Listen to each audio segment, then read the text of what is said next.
Today I'm going to show you how to make one cookie dough recipe, two different flavours: chocolate chip and sea salt, rhubarb and custard.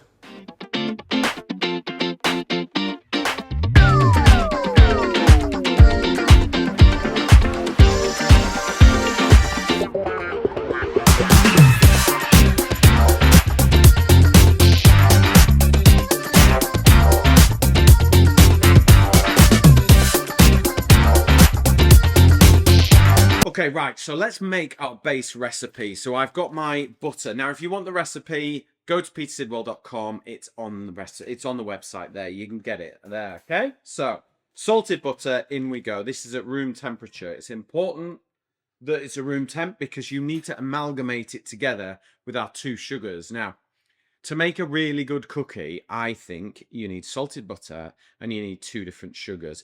This is the important one. The brown one. This gives you a lovely caramelly flavour. The darker the brown sugar, the more toffee caramel like it is. I've got slightly more brown sugar than white, just to give me that nice caramel flavour. And then in with the mixer. Slow speed to begin with. I like a cookie. We've done a lot of cookie tasting recently, haven't we? Yeah. We've tested this recipe a lot. It's a good recipe to taste. It is. And the great thing about this recipe is they will all freeze. They actually are better if you freeze the portions than if you do them fresh. But we'll get to that in a minute.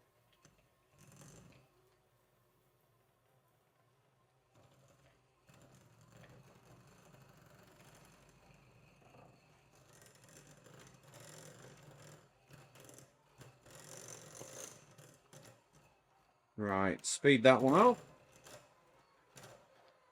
This is bit you want to take your time and actually get the sugars and the butter fully amalgamated. If you've got a mixer like like a KitchenAid or a Kenwood or whatever, use one of those.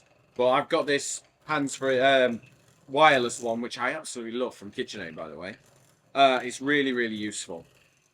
Right, one full egg. In it goes. Just do that one first because that's just going to help loosen the mixture. And then we want 2 egg yolks, okay? And this will give us kind of like the rich, gratifying bit of the cookie. So we'll keep the egg whites for something else. We'll pop those in. So in with your 2 egg yolks.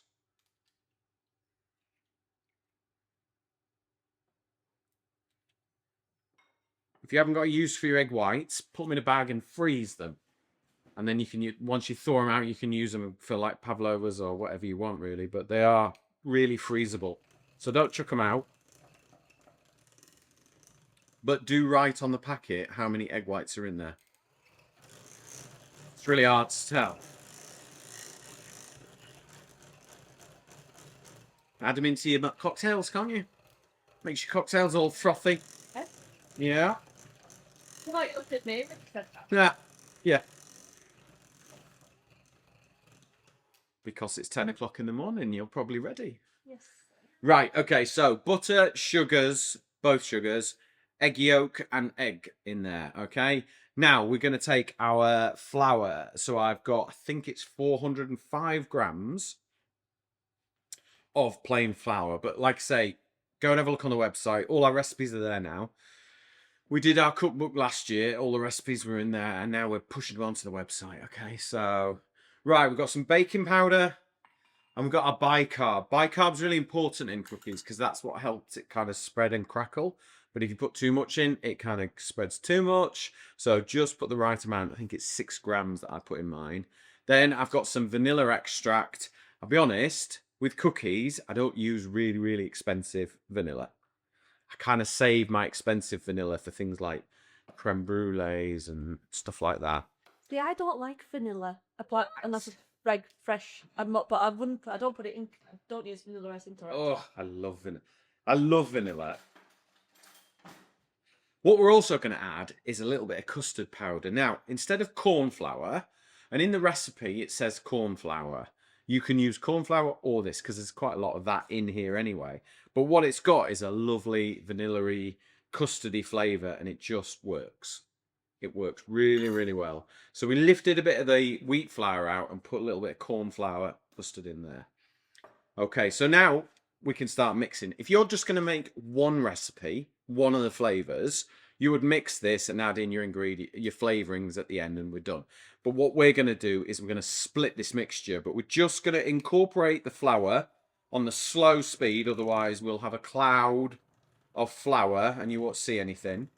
Just lowest speed, because what you don't want to do is develop tons of gluten in this as well. So we're using a low gluten flour, or just plain all purpose, and then we don't over mix it. You just sort of want it in like a shaggy dough, really.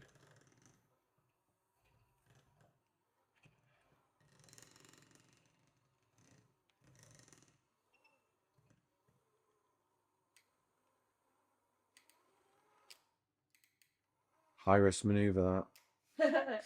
High risk. Right, let's just grab a spoon.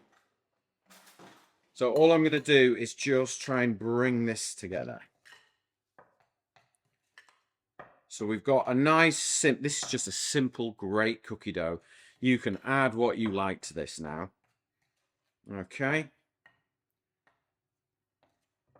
Right, what we're going to do is we're going to eyeball it, but we're just going to kind of half it. So if I take that half there, that to me looks about right. Okay, so dark chocolate chips. I like to use 70% because I think it just cuts through the sweetness and the sugar and everything else like that. Then we're going to add a good pinch of salt. So I use the good salt. So we're using Malden sea salt in there. That is now our chocolate chip cookies. So we can just mix that together. In fact, I'll just move this one over. Let's do this one first. Get your hands in if you need to. And what we're going to do is we're going to weigh out our portions. And the reason why we do that is it means they bake evenly and consistently. Okay, so just bring it together. Now we've got our cookie dough. Let's portion it up. I'm going to go for 80 grams per portion. Okay. Oh, I got 81. Good. That's not bad. I've got to take one bit off. Let's see if we're there. 79. There, 80 grams. So, roll the dough, okay? Don't pat it down, and then change your hands to that shape, okay? So what I want is a cylindrical shape, all right? So it needs to be like that. Can you see that? Yeah? Because we want it to sit flat on the tray, but I want it to be high so that as it cooks and it spreads and it melts, it doesn't do it too quickly. And the higher you can do that, the more it will sort of hold a better shape, thick, yummy, gooey chocolate cookie in the middle. So let's go 80 again. 82. Oh, Peter. That's one piece of chocolate. Sorry, whoever gets this cookie got one less piece. So round and round, and then like that. Does that make sense? Yeah? So there we go. Like that. So we're going to make 6 of these, hopefully. Right, so I've got 7 80-gram portions there, okay? They're on a non-stick mat that I used from Masterclass. Absolutely love these. You should definitely check them out. So let's move on to rhubarb and custard now. So I've got the remains of my cookie dough here. We're going to flavour it in these bad boys. Do you like a rhubarb and custard? Yeah, very bad looking. I do. Here you go. Oh, Love it. Look at that. Look. they wouldn't come in your 10p mixtures anymore. No, you've got custard there. For any of you that don't know what rhubarb and custard sweets are like, because these are very English, we've got like a custard bit there, and you've got your rhubarb there. Classic British dessert, rhubarb and custard. Crumble for me all the way. Yeah. But I remember going to school and you'd buy a quarter of rhubarb and custards in a little paper bag. They'd weigh them out and you'd take them to school. Yeah. But we want to use this flavour because, like, super nostalgic, this. It's funny because they're such a, like, not false flavour, but, like, I can't describe it, but it's just... It's nostalgic. Yeah. Really nostalgic. All we're going to do is break them up with a rolling pin. Carlos is not going to thank us for this, is he? Oh, no.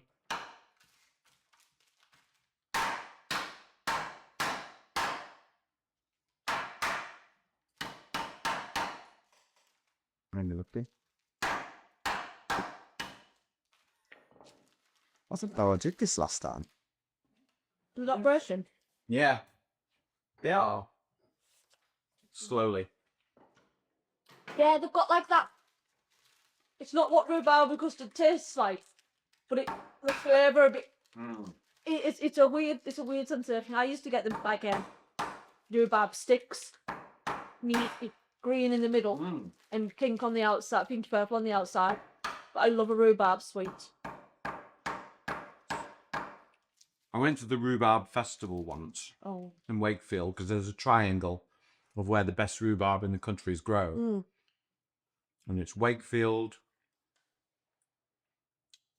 Is it Wake? Well, the Rhubarb Festival is in Wakefield, but the triangle is in there. I can't remember exactly which cities it is.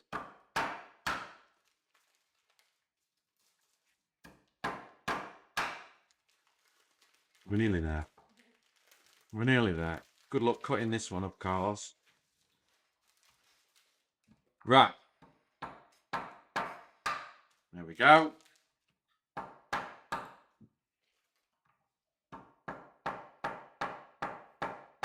Come on. Yeah. Oh, not for you, Lola. No.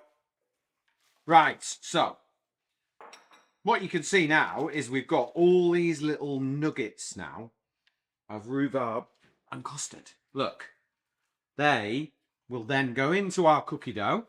Oh, excited about this. Oh, they're such good sweet. I forgot. They're the best. They are. Do you remember cola cubes? My dad loves them. I'm not a massive fan. Pineapple chunks. They're cooked. They're yellow. You'd like those. You know what I love? And you can only get them. Well, I know, but I don't know where you can get them anywhere else. You know the little sherbet pips from Yoyaki? They are my ultimate favourite. I know. Yeah. See, I think the new thing is millions, isn't it? They're not the same. Right, so just because the cookie dough's soft, we can just work in the rhubarb and custard chunks.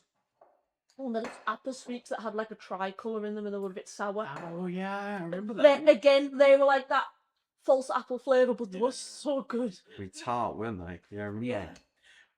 As kids, we used to have a thing called Yorkshire mixture. Have you ever heard of that? I've heard of it. It's just like random bits of rock and boiled sweets and things like that. They were amazing. And I remember at school, everyone used to go to the top shop, it was called, or the corner shop, and go and get a quarter of whatever you had. Right, okay. 80 grams again. Use your ice cream scoop, just gives you a chance. Start it off this bit more. So that's 95. Let's take that off. Let's go there. A little bit less. Right. So as we did exactly the same with a chocolate chip, roll it into a ball and then turn it and then do that. Okay. And then just squash it down. So you end up with this like little, that'd be a truckle. Be a truckle, wouldn't it? And then pop it onto your tray. And what you can do is just make as many as you want of these. Put them all in the freezer and just take out what you want. Okay, so let's weigh that one. 86, so not a lot to remove off that one. There we go, right. So, you want them just sort of a little bit higher than you would normally find a cookie dough portion. And it really helps with the bake. What's most important is you freeze them for at least a couple of hours and then bake them.